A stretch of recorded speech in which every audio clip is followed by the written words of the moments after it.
Hello mga ka-3M. Yan, update ko lang kayo. Medyo hindi maganda yung lagay pa natin ngayon.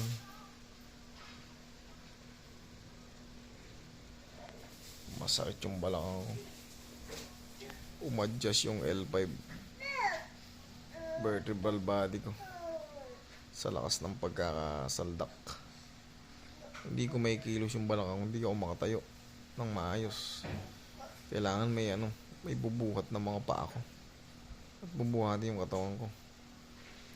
Yun ang natin ngayon. Hindi kaya ng solo, pero sa tingin ko kaya ko naman to mga 1 week. Kaya ko nang i-adjust.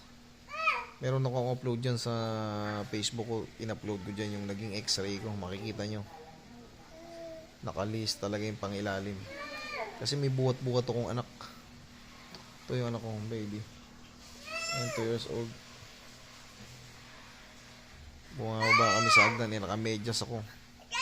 Tumama yung tadyang ko sa pinaka dulo ng hagdan. Ayun. Talagang sobrang ngayon yung katawan ko. Mahina yung kanan ko. Kaya yung mga nakabook sa akin, I'm sorry, medyo wala pa talaga, hindi ko pa talaga kayang tumayo. Tinatayo pa ako ng mga tao rito sa amin. Tapos pag umuubo ako, grabe sakit. Para akong hihimatayin. May pag-ihi nga, nahihirapan ako pag umiiri ako. Ihi lang yun, medyo naapektuhan talaga yung ko. Dito sa kanan ko, parang may napupunit, parang may nasusunog dito sa may hips ko. Dito banda sa may balakangan ko, papuntang hips naman ng nakayod kasi. Hindi ko alam kung pero nagpa-hospital na ako gabi, pinalabas din ako ng doktor, sabi sa akin, wala namang fracture. So good naman, lang, pain reliever lang, waiting lang. Ngayon, wala talagang kalakas-lakas yung balakang ko. Ang gagawin ko nito, i-adjust ko ito mag-isa. Kaya ko namang i-adjust na, nakita ko na yung x-ray ko. Papatukod lang ko kay Roy. Pero alisin ko lang yun, pamamaga. Kasi alam nyo naman, gaya nga ng sinasabi ko, napilay ka ngayon, kinabukasan yung retaliation. Ina-apply ko sa sarili ko yung retaliation talaga. Siyempre yung pamamaga, napilay ka ngayon, 1 linggo yan na ganun talaga kasakit. Mamanas nga yung paa ko. Hindi ako mabigat yung mga paa ko.